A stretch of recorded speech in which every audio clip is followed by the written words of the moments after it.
Excellent. There we go. So, fantastic. So Lynn Rayno, I'm the CEO of Questus. Questus, as most folks on this call and are listening in know, we provide financial wellness, and our mission is to ensure that all Americans are financially healthy. And today's topic was titled "What Women Need to Know About Money," and I think we misnamed that a little bit. Really what the topic is today is what everyone needs to know about women and money, or women and wealth, because it's not just about women needing to know what women need to know about money. It's about, women in general and wealth. And we had initially intended this to be a presenting webinar, and instead came upon very last minute some amazing guest speakers that are here to help us. And we're going to instead have a kind of panel discussion instead. So I've got several questions, and at the end, I'm going to introduce everybody as we go, and to start off with, and then start off a discussion here. It's going to be fairly loose. I hope that everybody gets something away from this today. And then again, we have a Q&A opportunity at the end. So I encourage all of our attendees to pop their questions as they come up into the Q&A. And I might reach over and grab one or two as we're going along if I see that they're appropriate for the moment within this conversation as well. Or the rest I'll keep for the end. So fantastic. So here we go. So again, Lynn Rayno, CEO of Questus. And I'm just going to start off with, I've got a kind of list of introductions here. So Jenny, do it. I forgot to ask you, Sevilla or Sevilla? Sevilla. The Spanish way or the American way? Well, it depends. Where are you based? But Sevilla is the most common that I hear. Great. So Jenny is known for her holistic approach to financial planning. Jenny's portfolio of experience and expertise includes investing, life insurance, risk management, retirement, legacy, and tax planning. She's the president of Outrigger Financial, a full-service investment management company in Charleston, with Moneymoods. So it's moneymoods.com, right?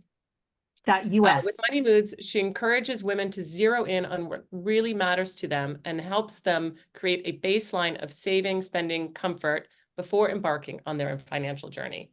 A North Carolina native, Jenny grew up watching the money in her grandparents' convenience store. She graduated from East Carolina University with a degree in hospitality and food service management before making her way to financial planning industry. She worked in hospitality and sales. I love the diverse background. Someday can compare notes on that. I am going to then switch over to somebody who's had a lifetime career in the world of finance. My dear friend, Danielle Klima-Young. Danielle is a financial services executive, formerly managing director at Bank of America, where she led numerous businesses, including client experience, wealth management, lending operations, sales channel management, and product marketing. Prior to joining Merrill Lynch, which is now Bank of America, in 2003, as a private wealth advisor, Danielle was a private banker at JP Morgan Chase. At both companies, she managed the complex investment, trust, banking, and lending needs of the ultra-high net worth individuals and families. Danielle holds an MBA from Columbia. We went to school together, in fact, and an MA in journalism, which I did not know, from New York University, and a BA in psychology from Lehigh, where she graduated with honors. Danielle lives with her husband and 3 children in Brooklyn, New York, where she is an active fundraiser and participant in local community organizations. Jennifer Burnham Grubbs launched Quantum Insurance Services in 2012 after spending time working at boutique insurance firms. As a self-described math nerd and people person, I love that, Jennifer saw a need to serve clients better by finding affordable premiums that, that matched each client's specific business and or individual needs. That approach has catapulted Jennifer into her role as a distinguished leader within the insurance industry, and Quantum as a sought-after insurance brokerage for those seeking business growth and wealth building strategies. A lot of folks don't think about insurance when they think about wealth building. In her personal quest to empower women to become more financially confident, Jennifer has co-founded and launched Women of Wealth, a nonprofit organization dedicated to helping women use money strategically, intelligently, and effectively. She's also the co-creator of the Wealth Mastery for Women series, a monthly webinar hosted by Leadership Global. And Jennifer holds a BA in social anthropology from Princeton. She's an advanced market certified trusted and award-winning trusted advisor. She enjoys yoga, painting, dancing, and hiking in LA with her husband and 2 daughters. And Newfie Poo, which is a pet insurance platform. No, as I no, just- Newfie Poo is my dog. But Okay. on my bio, I thought, oh, people always ask about pet insurance. So I had to click there for people who ask about. That's so funny. Okay, I got confused, but all right, got it. So I will add, because I'm going to then also introduce Adipia, Women of Wealth. Adipia and Jennifer are both the co-founders of Women of Wealth. We are partners together. Questis and Women of Wealth partner together. And so it was a natural fit for us to call you guys up and invite you to this. So Adipia is an accomplished entrepreneur, investor, and advisor with 20 years of experience in the financial industry. She knew from a young age that financial independence was the means to control her destiny.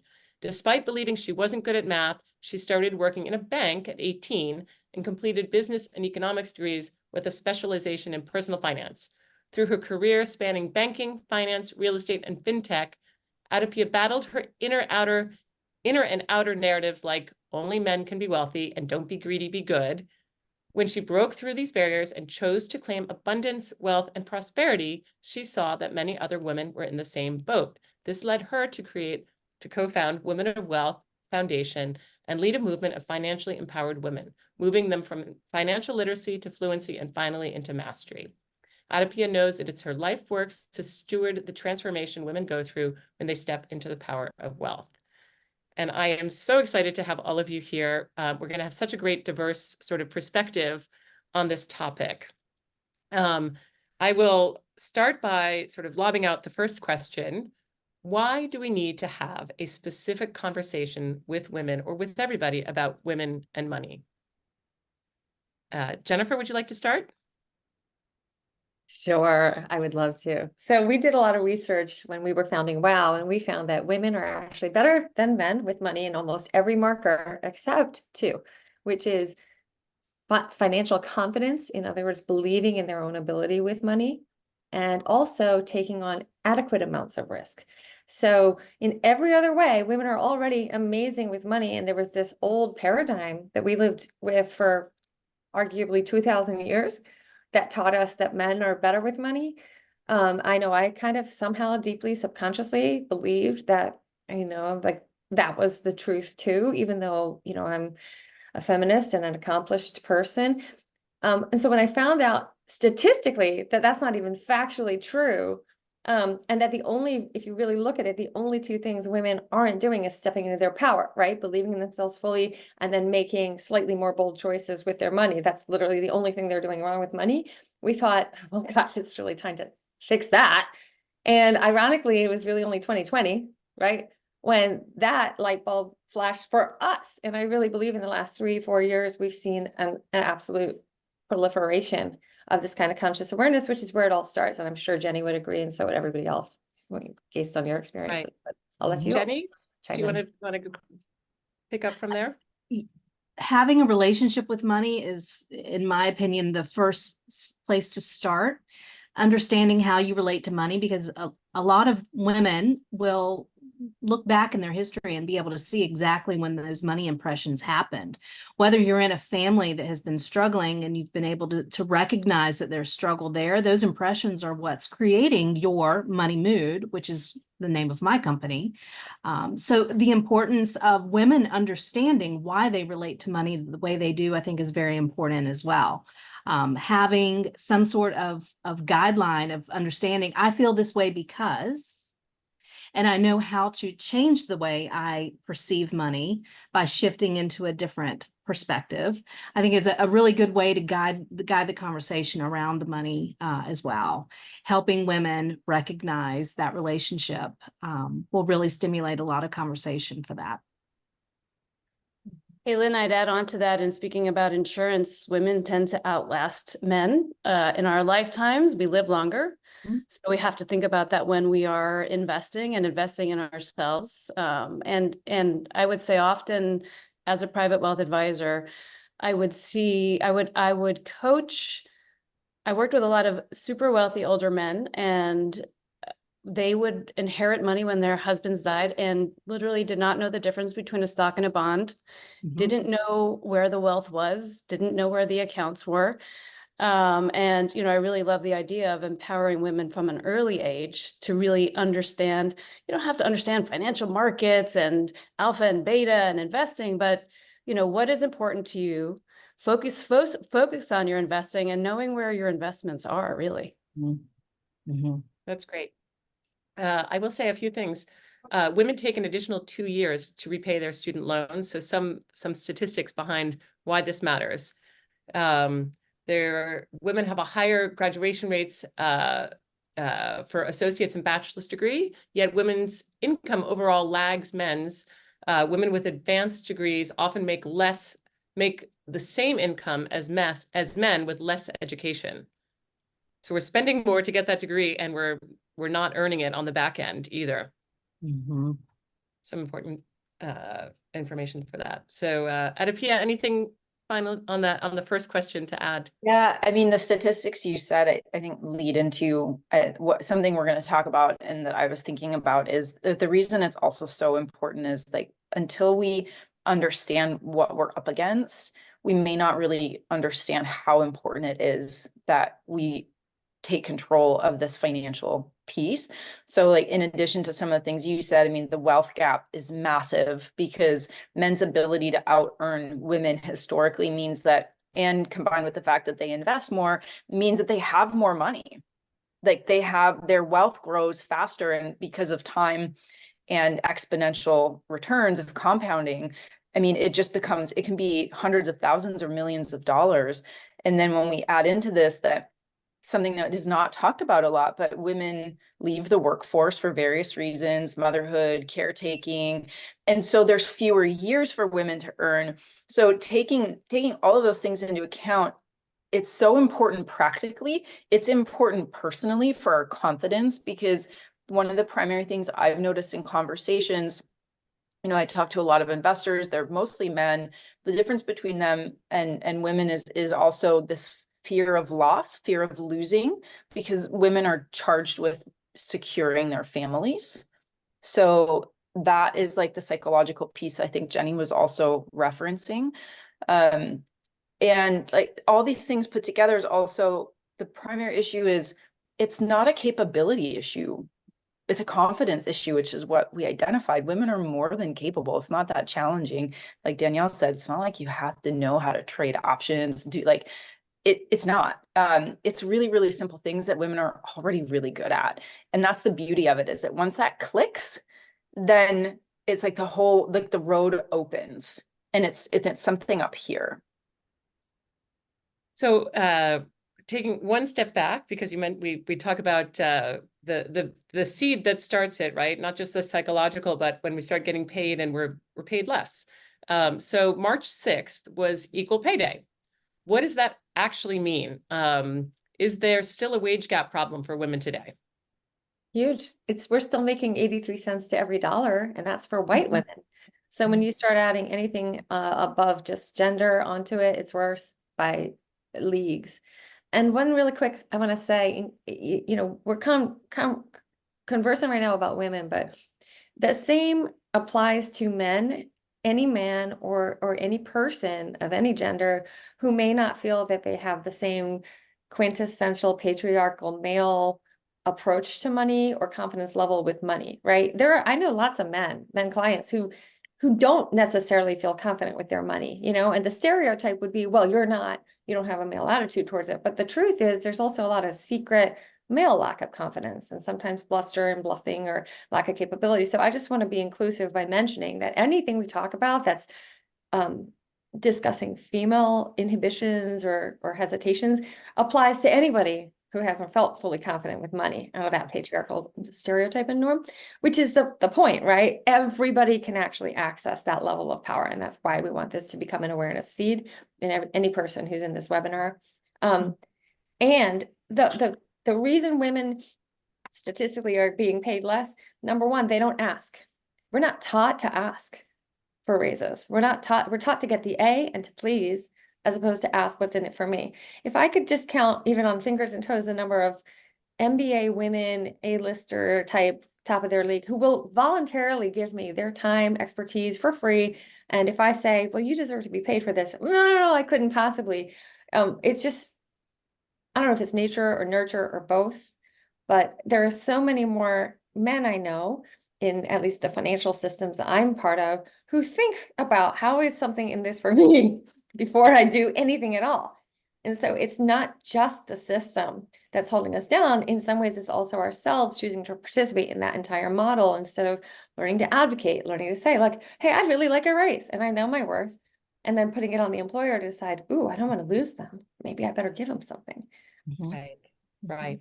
Sure. I mean, look, the question was about the equal pay day and that, 84 cents. And so basically the March 6th means that women have to work 3 months longer to make the same pay as men make in 1 year. And these are we always want to go back to the statistics. This isn't just about feeling, this is about hard numbers and truth. And yes, there's confidence to overcome. How do I get that? How do I get that match? How do I make sure that I'm paid the same as my male counterpart in what I do? And there are certainly those self-biases that prevent us from doing so.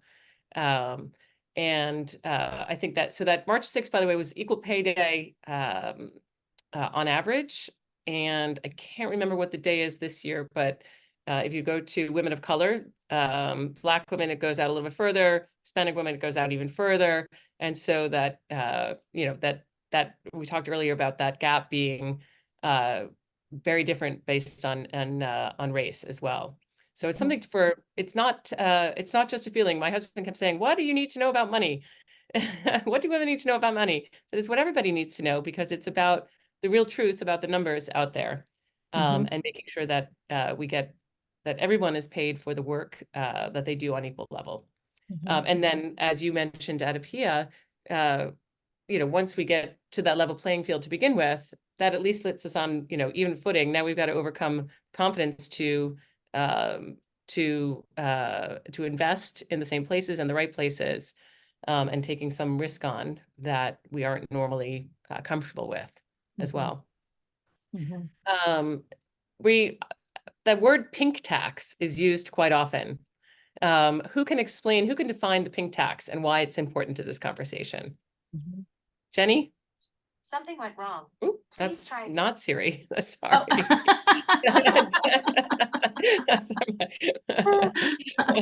Apple is listening. I've heard the pink tax used in a lot of different forms. I've also heard the motherhood tax or motherhood penalty.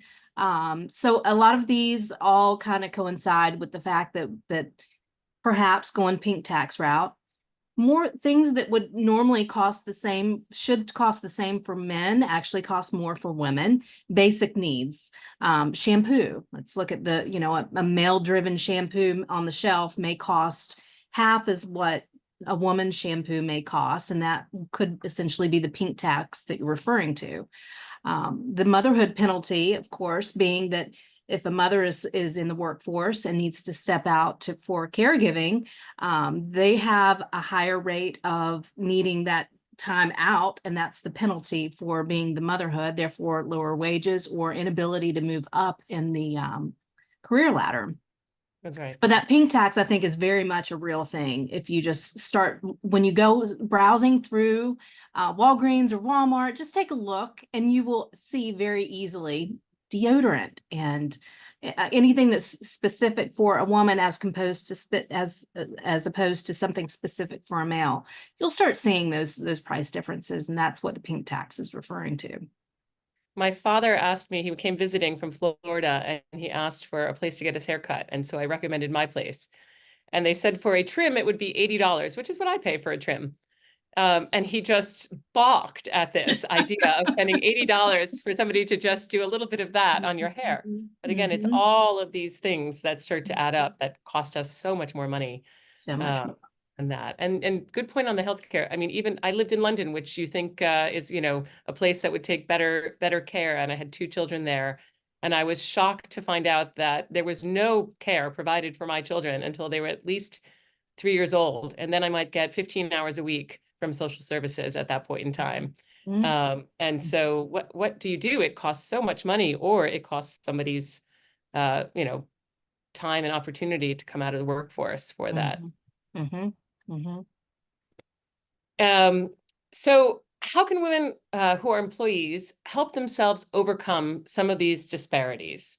What are your sort of Danielle, how have you overcome this? Yeah, I mean, I think that this is not just for women, but for anyone working, is to make sure you take advantage of all the benefits your company offers. We leave so much on the table, whether that's the 401k match that companies offer, the maternity leave, the paternity leave that people are afraid to take still this day. And frankly, I think that goes into, I can digress here on the importance of paternity leave and leveling the field there. So I can leave that for we can leave that for the next conversation. But, do you have a tuition match? Are you fulfilling your IRA? Are there wellness options that your employer offers, like Questus, like, healthcare gyms that you're taking advantage of? I consistently, over my 20 years at Bank of America, found that really so many of us did not know or take advantage of all of the benefits that our companies offered. But most importantly, with this conversation, we're having the financial benefits. There's so many tax advantaged benefits that your employer offers. Again, the biggest one, the 401k match. And certainly for young people starting out, they don't maybe want to take that money and put it towards their 401k. But man, that is, to have that tax-free money building and compounding for you over time is so important. Mhm. Mhm. That's right. That's right. And Danielle, I mean, you had 3 children and a career, and recently you took a sabbatical before you ended I your time. did. What That's an very amazing bold and benefit. brave. So Bank of America started offering every employee, once you hit 15 years, a sabbatical. And I know other companies are offering that. And I mean, that is the newest benefit that I've heard of. And what an incredible benefit to take that time away. I know myself, I've been working almost 30 years full time in corporate America. So it was incredible. Mhm. Take advantage of your benefits. That's my message. To that end, how can managers and business owners be a part of the solution to these issues? Jennifer, you have a business, you've got employees. I can easily answer this question. So, I hired a woman who was pregnant with her 3rd child. And it was really interesting because I thought, I don't think almost anybody would do this. Because as an employer, you become pragmatic, right? Your need is to can we help this business survive. And I was thinking to myself, she's going to be tied up with the baby. She's going to have 2 other kids. But I knew how capable she was, and I knew how driven she was. And so very consciously, I said, I'm banking on her. I'm betting on her, and I'm going to help make this work, right?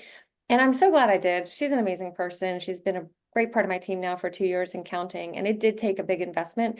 And it was like sort of one of those meta level conscious feminist moments when I thought, I'm being different from my boss, who told me when I had my child that I wasn't going to get any more raises because I'd had maternity leave, which really counted as a vacation for 3 months, like a paid vacation. So I wasn't going to get any more raises. And little changes like that are really exciting for me to make. That's amazing. That's Mhm. that I can't fathom getting that, It was receiving fun. that. It was really yeah. I wonder, this is an impromptu question, but we heard a lot about how COVID really, really damaged women in the workforce, right? Everybody who has to take the time off, right? There was to take care of kids and do all of those things. There was a flip side to it as well, though. I was part of a startup at that time, co-founded. I had a 6-week-old baby, and I was fundraising and sitting there on Zoom, and had a baby sitting on the floor next to me. And I had to sort of show to there was about 10 men and these VCs on the call around me. And I would say, this is what's happening next to me on the floor. And it dawned, and everybody would chime in with, oh, that's amazing, youngest intern ever. Whereas a year before, it would have been, oh, she's so totally inappropriate, how unprofessional. And so there was a lot of sort of back and forth during COVID. I don't think we've come out of that fully, but there has been some benefits to it as well.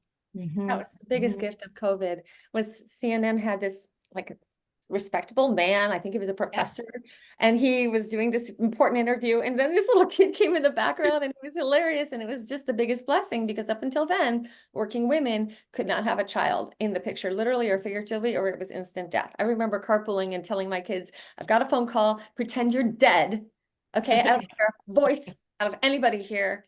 And it was serious stakes. Like my credibility would be out the window if they knew that I was anywhere other than like, in front of my computer at the phone, and not having a family, which is ridiculous. Because of course, why are we all, raising this much money? It's to live our best life, whether that's having kids or having pets or having people we love or having spouses or whatever that is. It's ridiculous. And now that's not as much of a stigma. Mhm. Mhm. That's right. Mhm. Mhm. Yes, not as much as a stigma anymore. That's the good part. The bad part is we did have to take some more time off than we for caretaking and things like that than we normally would have. So what progress have we made in closing the gaps between sort of male-female financial achievement? What have you guys seen over the year? I think Danielle, you have, I do, been I involved in this. Yeah. Yeah, I do think companies are more aware of this difference in pay and how we need to, have the equilibrium there. And I do know from friends working across the financial services industry who are leaders and managers are really taking a sharp look at that and, saying I pay my men and women equally. Now, what they had to do to get there is another story, but I know that folks are and companies are focused on making that as equal as soon as possible. So there is a focus on it, which I think is progress. Mhm. Mhm. Mhm. Agree. I think a pendulum has to swing, in a far direction, before we finally get to equilibrium. Agreed. But I feel that we are getting there. And I do think too, it's not always about the dollar.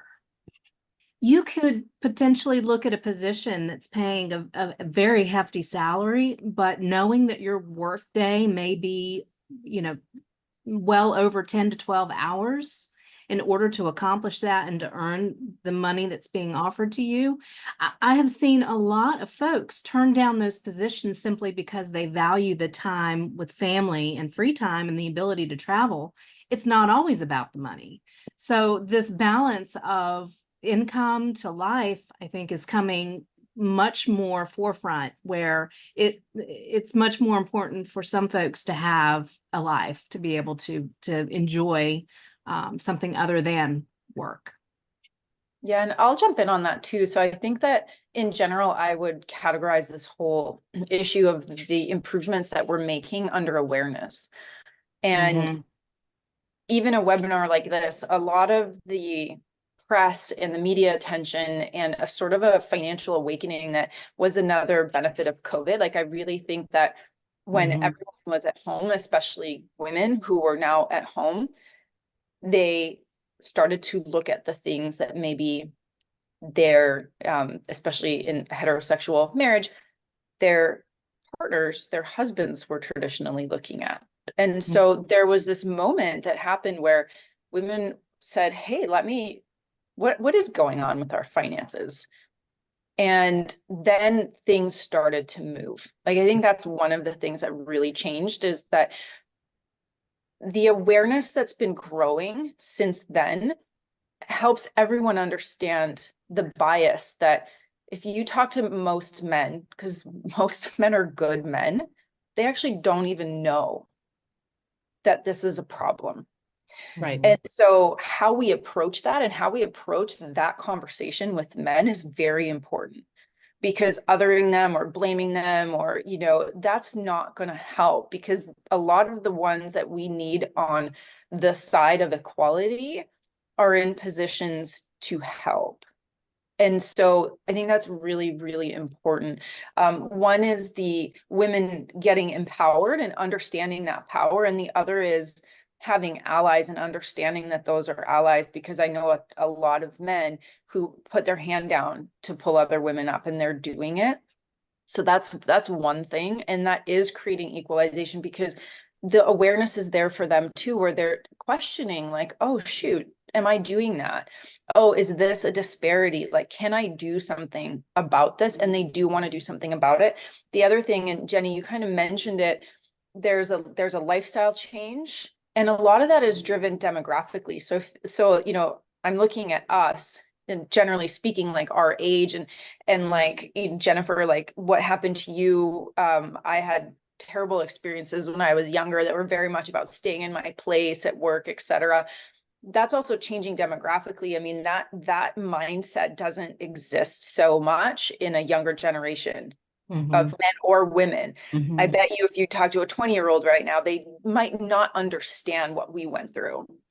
And so it's all changing. And so we may not see, you know, equality in our lifetimes, but we're certainly moving the needle and spreading that awareness, spreading that education, and then having the tools like with Questus is a tool. It's an amazing tool that brings it all together with data and with behavior and with what am I doing with my money?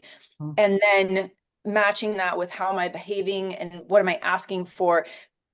It's all there, like all the pieces are there. And every time we talk about it, we make progress toward like our personal financial goals, family, community, society, and honestly, I think the world at large. I mean, this is how we change it. This is great conversation. Yes, I want to make sure the audience knows this is not just feeling, these are facts. So the mom wage gap, there's a mom wage gap on top of. Women are the primary sole or breadwinner for 41% of American households with children. That's a lot. Women who took a year off from work earn 39% less than those who did not. Hiring managers are less likely to hire moms and offer lower salaries when they do. Moms on average are paid 58 cents to the dollar compared to dads. So these are real numbers. Again, this isn't just feeling about things. I have to remind my husband constantly about and he considers him an enlightened Italian. So that's let me see. There were some other stats I wanted to bring up as well. So how much longer the pay gap again amongst the sort of earning $1 for a woman compared to earning $1 for a man. So non-white Hispanic men earn $1, but white non-Hispanic women make 83 cents or 83% of that in the same amount of time. Asian American and Pacific Islander women get 73%, so 73 cents for every dollar. Black women, 58 cents. Latina women, 54 cents, and indigenous women, 51 cents. Again, real numbers for everybody. That this is what we are trying to close on the gap here. There was a question in the chat, Lynn. I don't know if you've seen it yet, but it was really good. I was wondering if you want to steer into it because I thought it was a good one. If you want, or if how can one move from underconfidence to confidence? Yeah, because I was thinking we're hearing these depressing stats, right? And they're so depressing that I can't allow myself to focus too much on them or linger because I'll literally like give up. Like I'll stay in my bed because there's such heavy stats. So I think we can talk about knowing the terrain, right? How do we move into confidence? And I love this question because it actually came from a man. And I think to me, one of the things that kind of touches on what you said last, Adipia, is we all have come up in a paradigm that was this patriarchal, masculine, there was a study in business school where it said, when you say the word business, what do you picture? And it was something like 97% pictured a white male in the age of some, say, 50 to 60 years old in a gray or a blue suit, which just shows like there is that gestalt, right, in so many of us. And it's time for that paradigm to just completely go away. And I think that's where we begin moving ourselves forward, because as women, we can say, well, I'm not that, and I deserve to be at this table, and the work I do is very valid and very important. And if we say it in our own mind first, then the little micro movements we might make move us into getting that earning of respect too. Like just for example, when COVID happened, we all moved inside and hunkered down, and I was working in the corner of my bedroom while my husband had the spare bedroom is his office versus I'm actually making more than him. So why was that our situation, right? And eventually I could move things around and I'm in my office now. But it took me like 3 years to delicately move into asserting the need I had for a real office and not a corner and all of that. And that's just me. That's just one human woman, right? I can only imagine what else is going on all over the place. And for anyone who's man or woman not feeling as confident, I think it's taking some of what Adipia had talked about and others is understanding we all have a birthright to plenty, a birthright to money, a birthright to getting, and then honoring tools and education and access that's available now. Questis being a paramount example, right?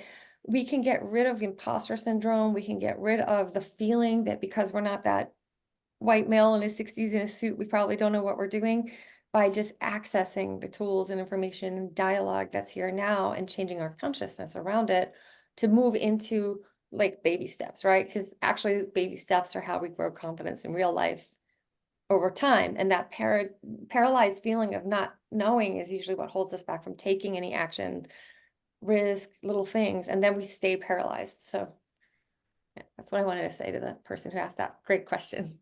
That's great. And I'd add on to that, and Lynn, what you're saying, go in with facts and not feelings. This is a lesson that I learned very late in my career. I'm not sure how I got as far as I did without knowing this, but you have to really go into your year-end reviews or your mid-year reviews with facts, with data, with metrics, with your impact on the business. I tended to focus on how I helped others, how I helped bridge relationships, how I helped grow things. But I cannot stress the importance of knowing your worth and proving your worth with facts and metrics. I think, you know, if one thing people can walk away with that is tracking your impact on the business that you're part of and not being afraid to show that. That's not a feeling, that's a fact.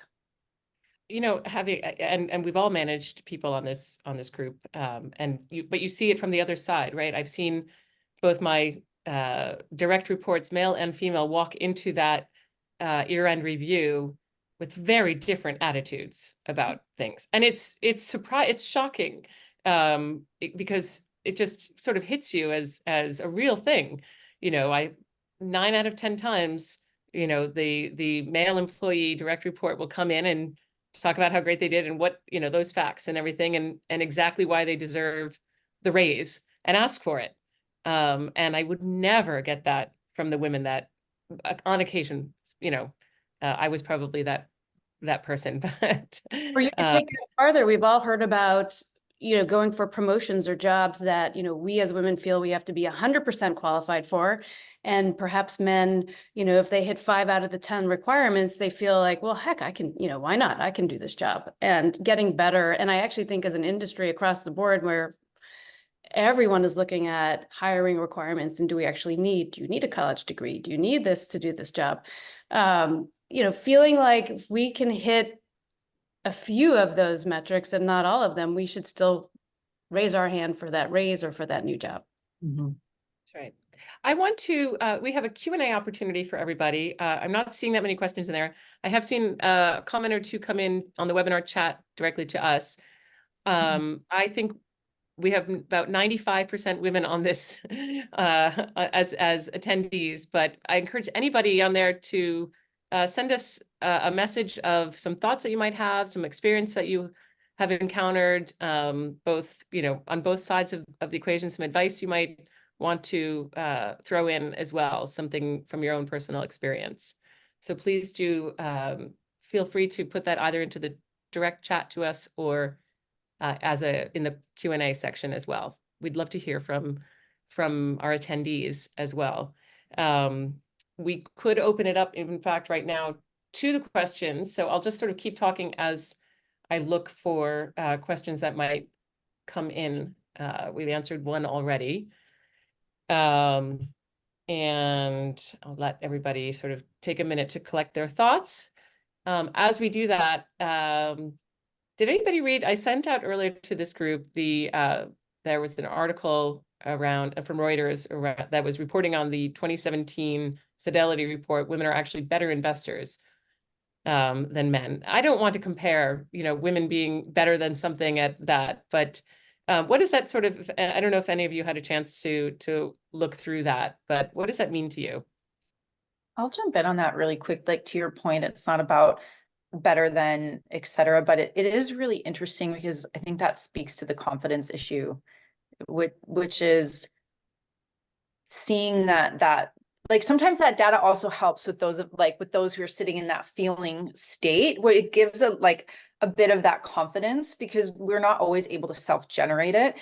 So to me, what that shows is, again, it goes back to that capability. Like the capability is there. So if you're going to try and invest, like, know that you can do this. Sometimes the data just helps with that piece. So I love seeing that, because we need to see it, because historically media tells us we're not. Media tells us not to buy the latte, not to buy shoes, not to, like, that's the narrative that is handed down. The narrative is women aren't good at money, at math. That's the narrative that we live with. What And is it, so we girl money or girl, what is that called? have, What is the phrase now? oh Girl yeah, math. what was that? What? Girl math, right? Girl Yeah, it was math. girl math. And so A horrible phrase. it's horrendous. And like the financial industry, like Danielle, like hardly that many women in the industry. Most women, when they see like media around finance, they know that those commercials, that those media pieces are all aimed at men and not at women. So to me, seeing that report is okay, you guys are all wrong then, because I can do this. Like, seriously, like sometimes we just need those other contrasting pieces of information, because we know inside that can't possibly be right, because we're just bombarded by it. Yeah. The other So thing we've that's got, amazing is, oh, sorry, Lynn, go ahead. no, go ahead. Go Well, ahead. the 'Cause reason, then we've got- one of the reasons women are better investors is that they can be more cautious. So for the people who don't feel necessarily quite as confident with money, it's good to know that that in a way it's an asset, because that need to be safe and to take cautious risk is your superpower, and prevents you from taking blustering false moves that are overconfident, which is where men can sometimes make the mistake. Now they can feel upward because 50% of the time they'll have a big win, but in a different framework where it's not so black and white, your tendency toward cautiousness due to what you consider to be lack of confidence makes you make close, well-researched decisions, which turns into keeping your money and growing it carefully and tending it beautifully. And I think that's just important to also know that that is part of the research, was why they do better is they research well and they're very cautious, but they don't get paralyzed by risk, which is what women have done in the past, which is not lean it all in and then do nothing. And then that's a sure way to lose. Right. So, has asked us, how do you build your confidence to ask for a raise or a higher raise than what is being offered? Danielle, do you want to take that one? Yeah, I mean, I think it goes back to what I was saying earlier. Go in with the facts, go in with the data, go in with your impact on the business, and let that build you with confidence before you go in. Employers are looking for people that help their business grow, and you're going to show them your impact on the business and how you've helped it grow, or how you've kept it out of trouble, or how you've improved X, Y, and Z, but you're going to go in and you're going to talk all about the data and the metrics and your positive impact on the business. And I think that will help you from a confidence perspective. That's right. And do I would and do say a if you're- self-evaluation. Yes. Do a No, go ahead and do your performance review on yourself. I think that's a very powerful thing to bring to the interview whenever you're going through your performance over the last 6 months or a year with your superior there, is to say, I've already done this, and this is how I feel I've performed. Would you agree? How can I, what areas do you feel I'm not performing? I think having that in your back pocket is going to give you the ability to pull those shoulders back and be a little more confident, knowing that you're doing a good job. So I think that's a great activity to do going into it, having that in your back pocket. That's great to be prepared in advance. Don't wait for them to tell you. You go in Right. with your Right. armor. And Sonia, if you are a Questis user, connect with a coach in advance and make a game plan together. And that coach will help you to build that confidence and kind of create that game plan as well. I can share one more thing an employee did to me, and it was masterful in my opinion. So the employee asked me when I hired them, what would you need to see me accomplish in 3 months, 6 months, and 9 months in order to have done really well at my job? And I was like, oh my gosh, well, that's a really great question. So I laid out, well, within 3 months, I would want X. Within 6 months, I would want Y. Within 9 months, I would hope for Z. And guess what? That dude did every single thing I laid out. And at 12 months said, I did X, I did Y, and I did Z. And I think I would like to get more than I am making currently because I did that. And also I took a big pay cut coming here. And it was like checkmate, right? And I would have given him a raise probably anyway, but this impacted the fact that I could not undercut, right? I had to be like, whoa. So I really encourage you to have conversations proactively and say, look, I just want to know, like, what would you like out of me? And they don't know you're seeing them coming down the pipeline. They're just gonna be like, well, I would like this and this. And then you use it not against them, but strategically in 6 months when you go in for that raise. Yeah. I will say a lot of the statistics and a lot of the issues for women and the pay issues come about because of the caretaking and the career roles and things like that have been traditional. I've seen a lot, I'm sure you have all seen more and more reverse situations at home, right? Where my female friends are the breadwinners and their husbands are staying at home. And I'm curious to see how that, as that moves the needle a little bit, further along, what that does for us as well as those traditional role models. It's a pity that there has to even be a choice though. A good friend of our family's who is very, very senior, has had a big career his whole life, and his wife, who was a trained lawyer, had to take a step back from hers, once said to us, there's only room in a marriage for 1.5 careers. And it's a pity that the world is set up like that right now. But if it does, we face that a lot. It's really difficult, between working hours and days and childcare and all of the other things that happen. And oftentimes that half career has landed traditionally to the female in the household.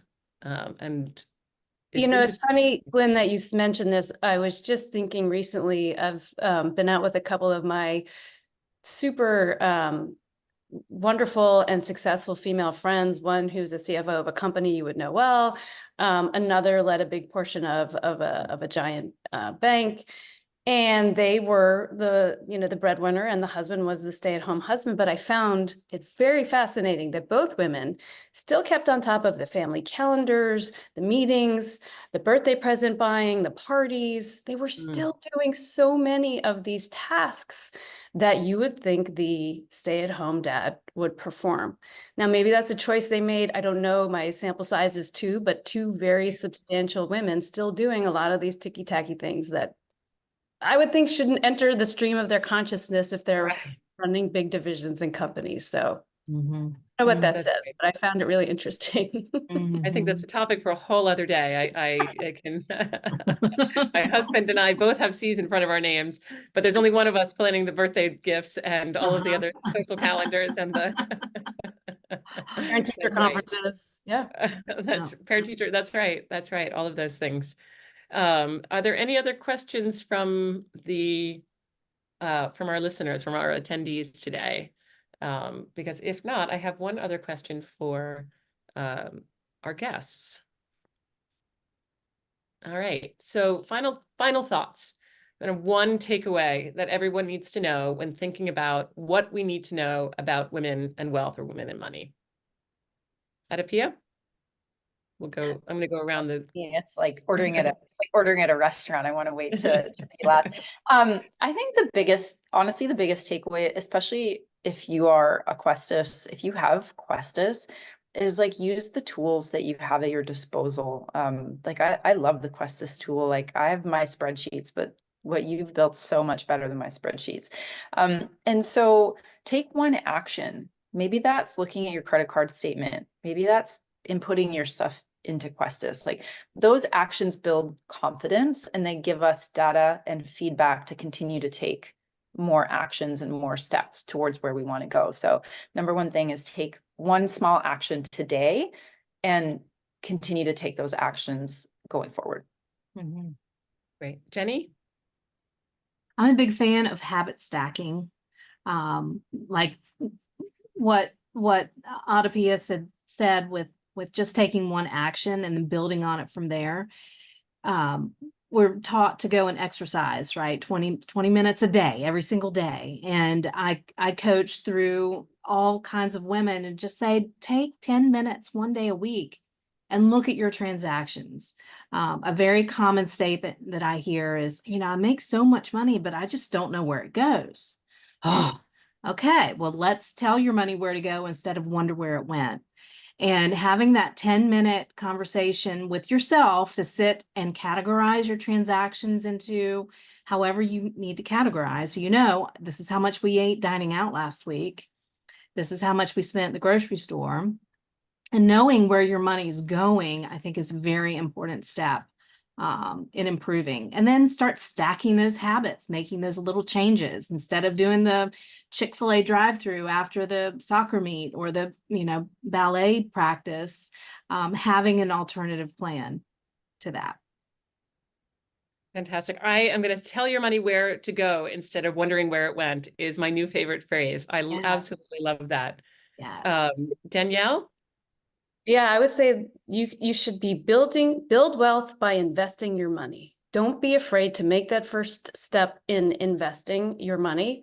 Like any business that wants to build operating leverage, you could, yes, either cut costs and expenses, or, which is more fun, focus on growth. Grow your business, grow your wealth, start by investing. And again, take advantage of those tax advantaged accounts, 401ks, IRAs, 529, where your money can grow unchecked, untaxed. Nothing more important than really investing in yourself by building your wealth. Great. Jennifer? I was lucky enough when I was 23 at one of my very starter jobs that the HR lady said to me, I don't care if you starve, you put into the 401k whatever they match. And she was 65, getting ready to go retire across country with her husband in a Winnebago. And it really sunk in. So I'm grateful for that information because it created a mindset for me, which was it's not a negotiable option to have something investing. It's actually the top priority of everything else. So if you're in Questis and you have these tools and you've learned from this and you find for some reason you aren't contributing what gets you that free money match from your 401k from your employer, make the mindset that that's an absolute must and everything else can work backwards from there. Like, okay, that means I only have, $400 less or $200 less a month. Now what am I spending on razors? Oh my gosh, I'm paying a pink tax. I'm going to start using men's razors. They're cheaper and they work better. Or whatever little things you do to work backwards from the math of what's left to work with. And then the access to investment tools, right? I mean, I would be remiss if I didn't talk about insurance products and 401ks, right? Because one of the things I love about insurance products is if you're healthy, the sooner you put in a policy, the cheaper it is.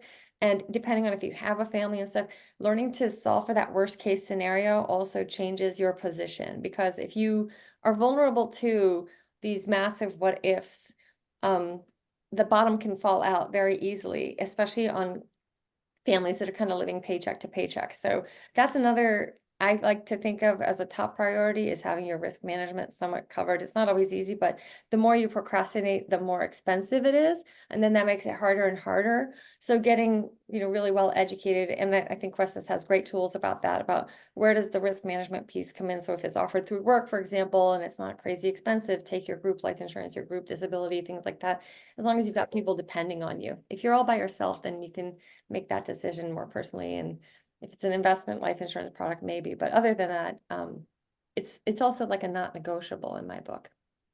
Right.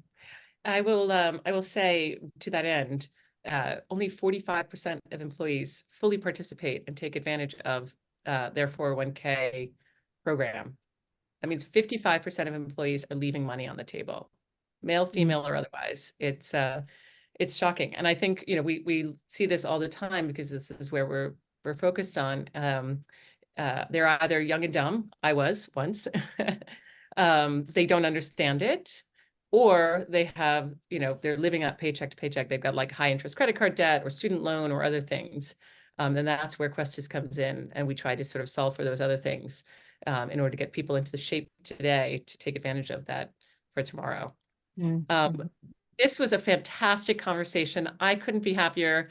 I'm so thankful for all of you. I'm so thankful for all attendees who stuck with it for this full hour. Thank you. And look, if you are, most of you have access to Questis, so please go on and take advantage and contact a coach and have a session with a coach, because they'll help you through a lot of these things, and just have a chat and get you started if you're not already. If you're not a Questis user, please contact Philip or myself, and we'll make sure to get you one. And again, thank you all so much. And there'll be a recording of this sent out for everyone as well. Thank you, Thanks everybody. again. Thank you. Thank you.